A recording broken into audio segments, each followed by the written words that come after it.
Borla with the Roundhouse Foundation, based in Sisters, Oregon. I met Dee Anne Everson after Oregon was hit with massive wildfires in 2020.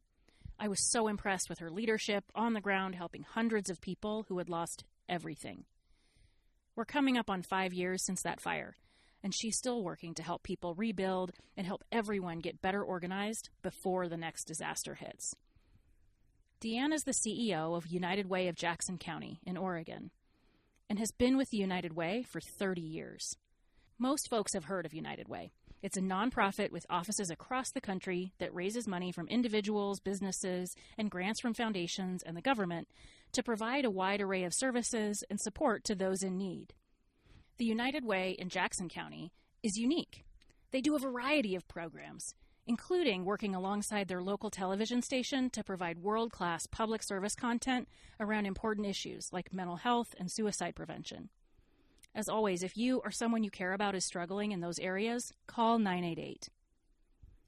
Dee Anne leads a staff of 7, and together they work with hundreds of volunteers across South Central Oregon to help folks with everything, from mental health needs to transportation issues, senior care, emergency cash for support for things like car repairs or utility bills. They'll even help you prep your taxes. The problems we face are not unusual. Housing, and more housing. We were hit by a wildfire in September of 2020, and we still haven't permanently resettled everyone from that fire. We lost 2,605 homes, and 18 of those were mobile home parks, and people don't often rebuild mobile home parks, and so we've had a lot of those not come back. We lost almost all of our naturally occurring low-income housing, and people definitely don't rebuild naturally occurring low-income housing. We lost 2 low-income apartment complexes. We lost a couple of small hotels that often house unhoused people. We lost 1 senior assisted living center. And so all of those things, people have really been in flux. So one of the commercial businesses that we lost, I often talk about, which was Bob's Radiator Shop. And Bob let an unhoused guy live in the front of the building where no one ever used that office. And so technically that guy lost his home as well, and Bob lost his business. We lost 6 public buildings. 2 of those are really important to the fabric of community. One was a fire station, and one was the Migrant Ed and Disability Services Department for the Educational Service District that serves our county region, and trusted places for people in need to go to that they lost at a time when they already lost everything. So it's been a hard comeback. Before the fires, our housing vacancy rate was 0.1%, and post-fire, it's negative. We think we need somewhere, before the fires, we needed around 4,000 units. Today, we need around 8,000 units. Wow. And it's not, on my best day, I think, oh, wow, we're building 84 homes. And then the other part of me goes, oh my God, we're only building 84 homes. Mm-hmm. But we have mental health issues are severe. Access to therapists, be it through Oregon Health Plan, private pay, personal pay. When I call people to say, do you know a therapist taking anyone? The answer I get now to refer community people to is tell them to go to betterhelp.com. Well, let's talk about your role in the disaster relief. I think you're in such a unique position because United Ways are a grant seeker and a grant giver, a distributor, and you really had stepped up after the fires in 2020, and you're still working on supporting community and gathering folks together because you still have folks living in hotels. Yeah. The day the fire happened, several of our staff live in Ashland. The fire actually started at the north end of Ashland, but for way the wind blows, Ashland would have been gone. But instead, a whole bunch of talent in Phoenix were gone. And it just ran up our greenway, which is filled with fuels because greenways are. And it would just it just bustled right down the road, and it moved from Ashland to Phoenix, which is about 10 miles apart, in 20 minutes. So that's how fast it went. All of those mobile home parks, of course, mobile homes tend to be heated by propane tanks. And so those were little bombs going off and helping to start more fire. So it really fled, and fire is very strange, jumps all over the road, but the West is burning. So I think a lot of people who listen to your podcast know that what fire looks like. And because of the magnitude of our fire, it was federally declared. And the next day, our sheriff and our state rep, Pam Marsh, said, "You have to see this area. You're going to be working on this for the next 10 years." We said, "We're just going to do whatever the community needs." So we launched our fundraising efforts that night, literally on our social media and through the news media. Amazingly enough, people from every single state and from 7 foreign countries sent gifts to our United Way. And that year, because of COVID money too, and the wildfire money, we grew 6 times our annual budget. And we didn't hire more staff. And we expanded our volunteer base, especially around bilingual speakers, because we really needed to. And here's my number one lesson: don't have a wildfire and a health pandemic at the same time, because it doesn't really work very well. Because you can't congregate, shelter people, you can't collect information all together. It was really hard and complicated. So we were deep in the immediate response. All of our staff stopped everything else they were doing, and we were just receiving applications and spinning them around and cutting checks all day, every day. And then now, as we've gotten out longer, we have community meetings around new housing developments, participating in different housing groups around how do we really get ADUs going, the additional dwelling units behind people who are willing to have them. How do we expedite all of the problems around trying to get something built? Because none of that changes when you wipe out a community. Mm-hmm. Mm-hmm. How did philanthropy step up? How are they continuing to step up? Or what could be done differently? How do people prepare? What's the game plan if something like this were to happen in someone else's communities? Well, I have to say, funders, I think, went on a steep learning curve with the Oregon 2020 wildfires, because there were 8 really serious wildfires across our state that Labor Day weekend, and everyone had to respond. And what I kept saying is, whoever you are, whatever you do, there's a space for you in this recovery. We need everybody that does anything. We have a really cute, tiny pollinator project in our community, and they do fire to flowers gardens. And we gave them a grant to do 10 gardens for people to bring their garden back. And I think, what an amazingly beautiful gift to give someone who just lost everything.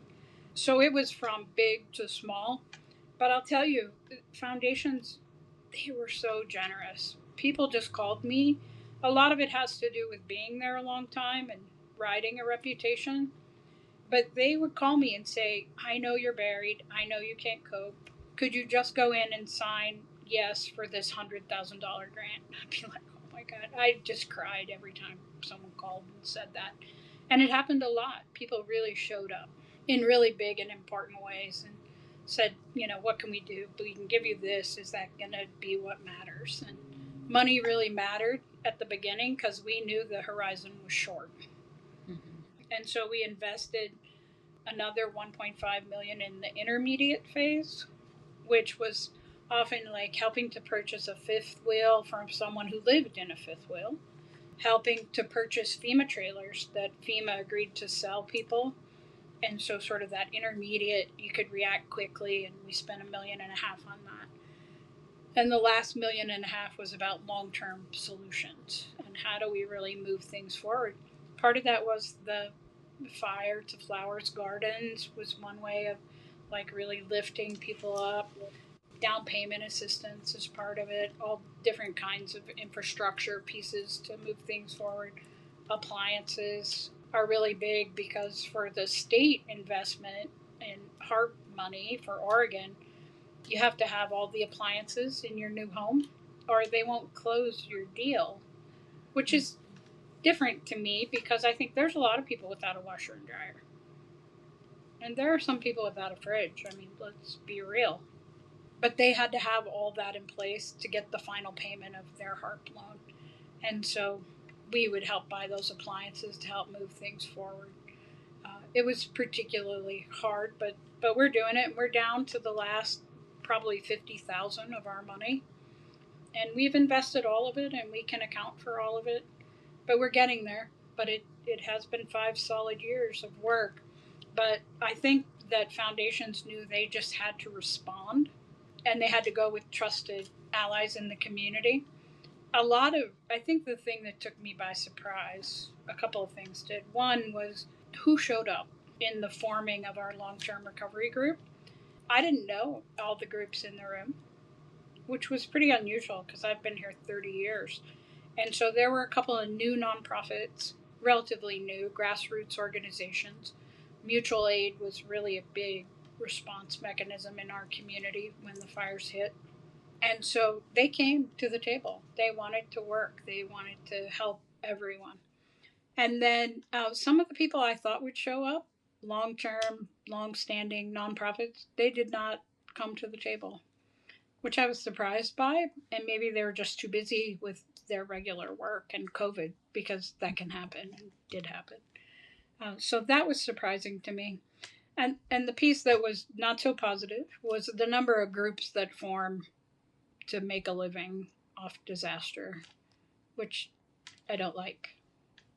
Yeah. It's interesting when the 2020 fires hit, we were just in our sort of growing organization and didn't have the relationships outside of our Central Oregon region. And honestly, the best help we had as funders was working with the partners from FEMA on the ground to say, who do we talk to?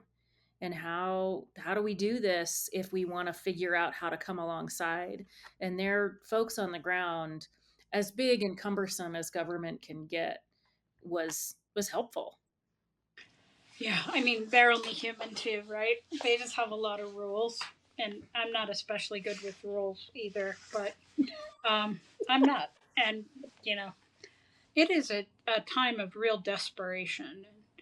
People don't need more hurdles. And I found them to be profoundly open.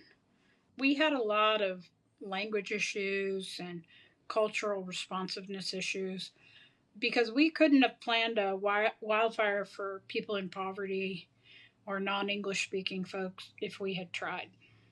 Mm-hmm.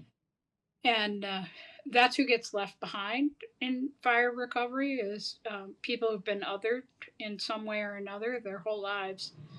And so that was really hard. But FEMA said, "Tell us what you want us to do better. Tell us where you want us to show up. Tell us how to be with you." And they meant it, and that was really impressive. But I have to say that I think you're the person who said that Oregon disaster funders can and should exist, and that there should be some sort of shared space so that philanthropy knows how to be responsive, like right now, not in a month, not when your board meets, not when applications are open. And in my experience, what I've found is that when we have to elevate an urgent request since the 2020 fires, people get responses and things get done. So that's been an amazing gift to see that sort of, I think, nonprofit service delivery people, which I put us in, even though we get grants and write grants. And I think that we're especially agile and we don't fancy ourselves as an aircraft carrier, which is why we stopped everything and did the work on the fires. And sometimes foundations or government agencies, they get trapped a little bit in process. But I have found, especially in Oregon, and since the 2020 wildfires, that our foundations are just stepping up to the plate constantly to be responsive. Yeah. And you all showing up is what drives more donations and more attention. Yeah. And I think there's some options for funders to say, hey, ours is a match. Ours, we can utilize some of that language that, like you said, spurs additional investment. That's an opportunity. And it did. It always did. Yeah. And the gifts that came, and what they all said, at least I think they all said, was, you can use this that way. Use this to your advantage. Say, oh gosh, I can get this much, 50,000 or 100,000 from this foundation if you all can match it. And you'd have that match within a week. And it was less about it being a required match and having to substantiate it. It was about leverage. And it was really, really important. Yeah. I want to switch gears a little bit and talk about the fact that you won an Emmy. Yeah, we've won two. Not to Two sound Emmys. picky, two Emmys. But we wanted to figure out, how do we really move things forward faster? Because I'm more interested in that. And so in 2001, we partnered on building a learning community in our community with 120 leaders across our community to learn the 5 disciplines of changing a community: systems thinking, mental models, team learning, all those things. And we did it. It was great. And one of the things that grew out of it was our meth task force, because we had a terrible meth epidemic. And we brought together all the right people to begin to affect change regarding that. And that became our first public service campaign, which was Not Once, Not Ever. And it went on to win Emmys for KOBI, and ultimately won the Service to America Award for KOBI. The next campaign we did was around child abuse prevention. And our metric was increasing the number of calls to DHS, not decreasing them, which I'm sure they were thrilled about ultimately, but they didn't say they weren't happy. But it was called Don't Turn Away, and that won us our first Emmy. And it grew out of my own personal grand jury experience to say, oh my gosh, I've been in this job at that point 13 years. And I could have known those horrible stories, but I didn't read them. I didn't immerse myself in them.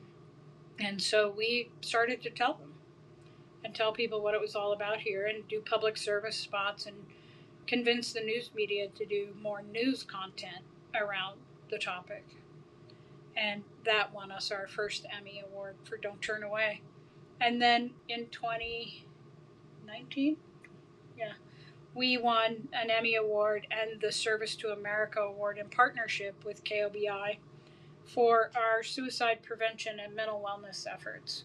And it was really important work. It started in 2017 when a young high school student came to my office and said, I don't care how many of us you graduate, how about you keep us all alive? And it still catches in my throat. And I think if a kid is willing to hold me accountable, I should probably do something. So I went to KOBI and said, we have to do something about this. And they were pretty terrified at first. I was grateful they said yes, but what they said was, we can't mess this up because lives are at stake. And at that time, in our community, our suicide rate was 3.5 times the national average. And so we started developing public service spots, doing news content, launching websites, and really trying to change the dialogue around suicide. That for years it was that, shh, be quiet, don't talk about it, and it'll go away. Well, that clearly wasn't working.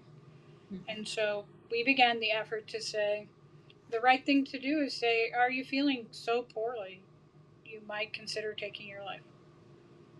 And to teach people how to do that, and how to respond, and how to connect people to services, and how to intervene.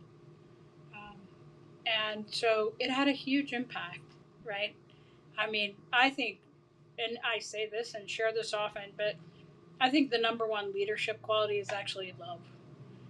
And if we can step into that space and be real and hold all of that together, that's what's going to drive us to whatever success is. And I am so grateful for all of the people who trusted me with their stories, we all walk with a story, and the best part of my job, without a doubt, is that I get to hear those stories, and I get to be made better as a result of it. I'll tell you, just on a personal note, I learned a huge lesson with Tomorrow Needs You. Bob Wise at KOB, I'd probably strangle me for this, but I don't care. Um, it wouldn't be the first time. But I hated it. I just really hated it. And I didn't know why, but I had just a really negative, visceral reaction to it. And I said, I don't want to be needed. It makes me tired to be needed. And I said, if someone said to me today, I need you tomorrow, I'd be like, no, don't. I'm tired, don't. And I said, I want it to be tomorrow wants you. Because I would rather be wanted. And I didn't really know why. I wrote a blog about this recently, but I was watching some bizarre survivalist show on Netflix because of my sister called Alone, and I watched the whole dang thing. And there was one woman who lost a child and had that dark night of the soul moment because she lost her child, which was so painful, and I was crying with her, crying. And but then on the reunion show, the person interviewing her said, but she said that wasn't the most important thing, having that dark night of the soul moment. And I kind of perked up and thought, what? And she said, what was the most important thing was that I learned that I actually need people. And that it was that I always knew down on some core level that if I needed you, you might die. And for me, my life has been a pattern of loss of my parents, of step parents, of people along the way. And I'm sure that deep down inside, I felt the exact same way. And I had this huge awakening personally in that moment of realizing, wow, how silly and kind of duh. Of course, I need people. All these other people. I need Daisy, our summer intern. I need the people I work with. I need our volunteers. I need the people I love in my life. And I just have to like grow up at this point and admit that. And that's the value of this work. Imagine for 1 second if anyone contemplating ending their life knew how many people actually needed them. I don't think they would do it. Yeah. And I think we have a chance to make that clearer and to say, in fact, you are loved. And, you know, you're important. And that's the work we have to do. So organizations or philanthropic funders that are living in urban places that want to be able to support rural places and expand their reach, it's finding organizations like yours that sit in that sort of happy medium of like, I can figure out how to get those resources out. What advice do you have for folks that are interested in doing stuff like that? I think the most important thing is you have to go with someone who can deliver on the promise. You have to have somebody with a track record. And there are those trusted groups in every single community. And sometimes they're, a small faith community who knows how to get it done and can actually get it done. Yeah, there's a lot of moving parts these days for sure, and a lot of opportunity for philanthropy. They can't backfill the loss of federal monies, but there are these opportunities to find intermediaries and partners in places outside of the major metropolitan areas. Yeah, it has to happen.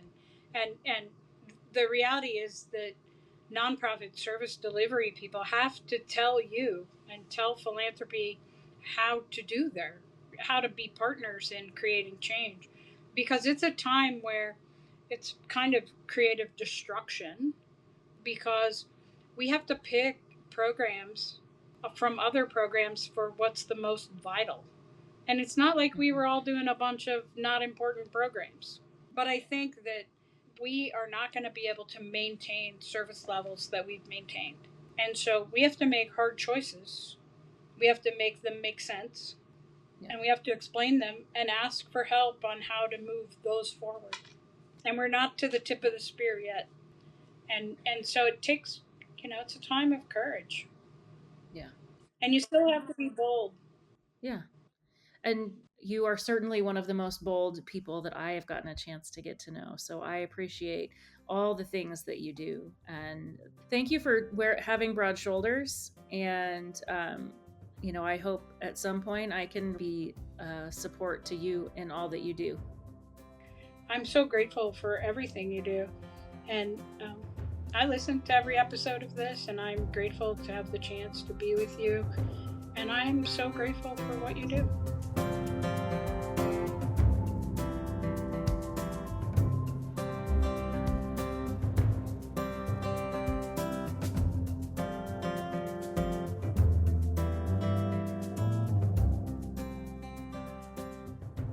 So often I would get the question of, why is rural important? How do you do the work? How do you even find people? You find the Dee Annes of your communities that you want to work with, especially after a disaster, right? Building those relationships ahead of time, identifying who the intermediary is, who's really making things happen in those communities. They're already helping. They're already set up to do that work. That's how we do the work. We empower folks that are already making a difference in their community. They're trusted. They're established in the region. Just reach out, cold call, ask some questions, and get to know them. Dee Anne has been so helpful to us here at Roundhouse, especially post-disaster and during those recovery efforts after the 2020 wildfires, as we started to work with other communities that were impacted. Who do we call? How do those communities get connected and get to know who to work with? And that's part of the reason that we started that Oregon Disaster Funders Network that Dee Anne so kindly shouted out. It's such a great organization, and it is very loosely put together, held together by a wonderful consultant, but really allows philanthropy in this state to come together quickly after disaster. So community organizations don't have to actively seek out funding. They go to one place and they say, this is what's happened. Here's where we need the most help. And that's how philanthropy can mobilize quickly. As always, head over to fundingrural.com for show notes. More information will link to United Way's website. You can watch their Emmy award-winning public information campaign, all of their videos, and learn more about Dee Anne and her entire team of volunteers and wonderful staff.